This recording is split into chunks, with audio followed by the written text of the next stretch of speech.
Hello mga kabibig! Welcome back sa ating bagong YouTube channel. Ito ang pinakamaingay ng YouTuber sa lahat ng YouTube.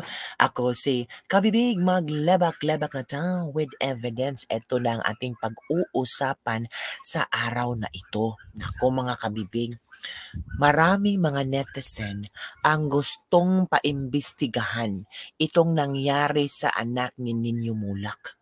Itong ginawang kahalayan ng dalawang GMA executives sa anak ni Nino Mulak kasi meron daw connection ito sa drogas.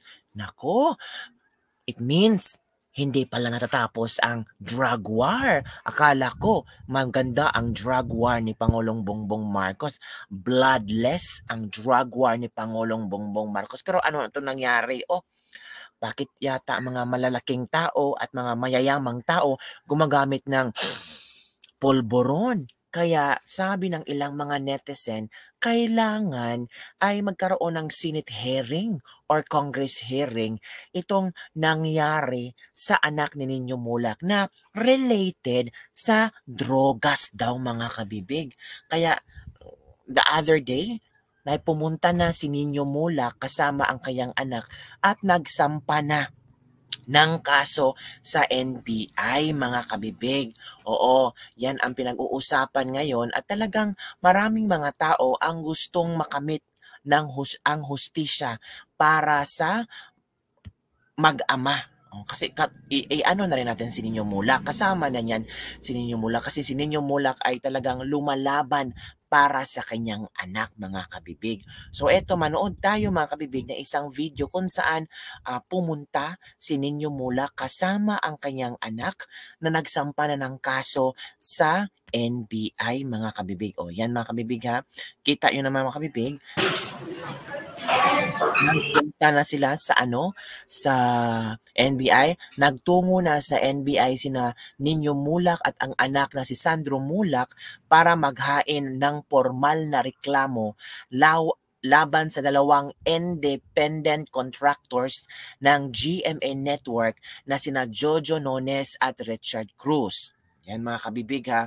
So talagang tinodo at talagang hindi magpapakabog ang mag-amang Nino Mulak para makamit ang hustisya mga kabibig. So, ano ang iyong komento tungkol dito? At nag-react na rin, nagsabi na rin si Nino Mulak for the first time ng kanyang hinanaing statement ukol dito. Sabi ni Nino Mulak mga kabibig, our family has suffered so much because of the unspeakable and vile acts done to our son. We ask for your prayers to help us muster enough strength and courage to withstand the horror of reliving the standardly acts of perpetrators as we seek justice through our legal system. Thank you for all of your support and kind words and your gracious gift of space.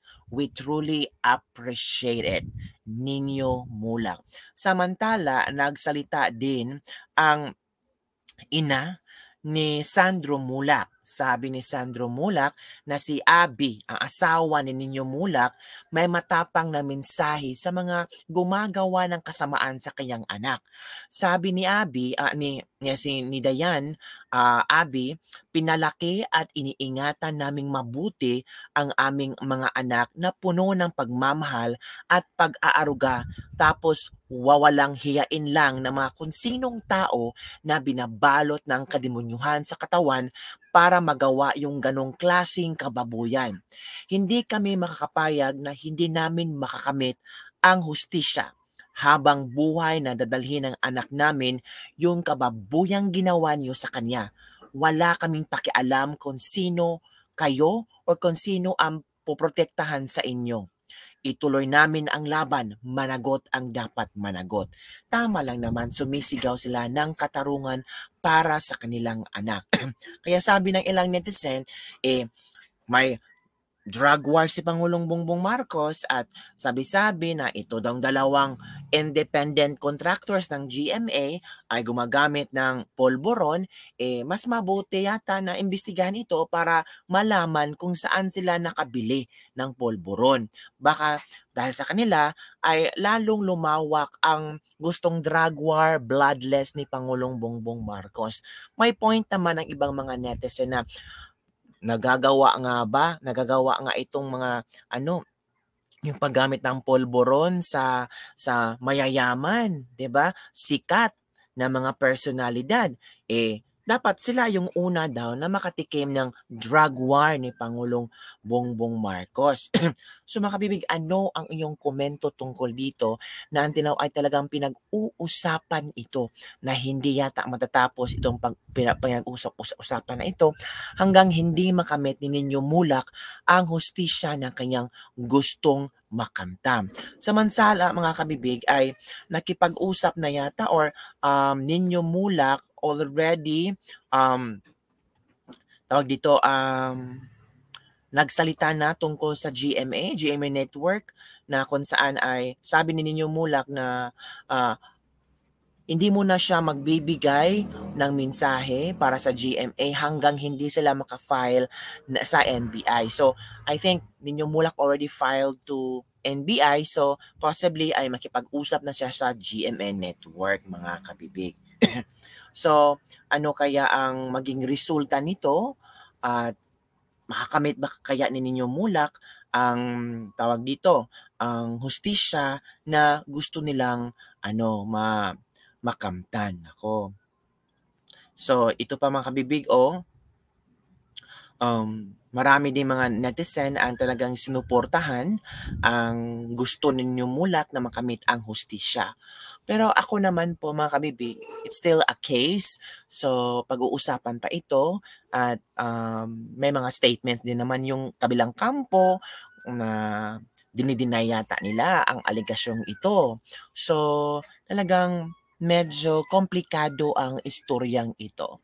So, ang GMA naman ay naglabas din ng kanilang statement and they promise na iimbestigahan nila itong issue na ito at mananagot ang dapat managot.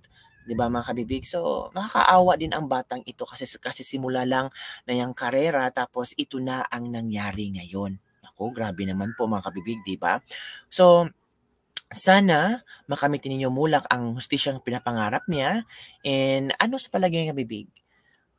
Effective ba ang bloodless na drug war ni Pangulong Bongbong Marcos? Kung talagang epektibo ito, bakit? Example lang ito ng mga personalidad.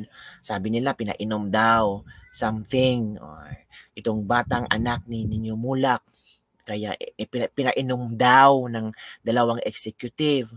Tapos ano daw pinastangan or kanang merong ginawang masama doon sa isang room.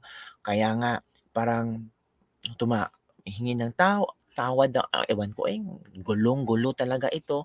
So, kung related man ang droga sa pangyayaring ito, dapat busisihin ito ng Senado. Dapat busisihin ito ni Senator Bato de la Rosa na talamak pa rin pala ang droga sa mga personalidad, sa mga sikat na tao, 'di ba? Nung tokhang ni Pangulong Duterte, maraming mga personalidad ang natakot. Maraming mga personalidad ang umiwas muna na gumamit ng polvoron pero ngayon parang bumalik ulit. Pero ngayon parang naggamit ulit itong mga personalidad ito kasi wala nang kinatatakutan. In fairness sa panahon ni Duterte, takot sila. Hindi talaga sila gumagamit. Yung iba nga talagang nag-goodbye that time pero ngayon parang confident na.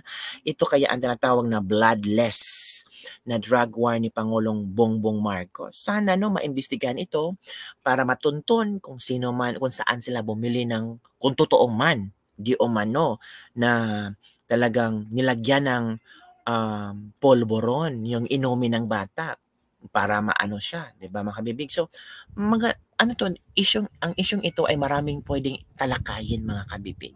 So sana again makamit din yung Mulak ang hustisya ng kanyang pinapangarap at makamit mga kabibig at sana din ay tingnan busisihin ito ng ating Kongreso, ng ating Senado tungkol sa droga ito. Drug case 'to, if possible, 'di ba? So yun lang mga kaibigan ang ating latest libak-libak for today. Don't forget to like, subscribe, and share this video. At shout out po sa lahat ng mga OFW natin diyan. Kumusta, kumusta? At sana nasa mabuti kayong kalagayan, lalo na ang ating mga OFW na hindi pa rin nakakauwi sa Pilipinas. Don't worry, time will come, makakauwi ka rin. At yung savings mo, wag mong gastahin, ha? Wag puro gasta, party, enjoy sa life kasi we don't know what's the next step, 'di ba? So yun lang mga kabibig. Hello, hello lahat. See you next time. Bye.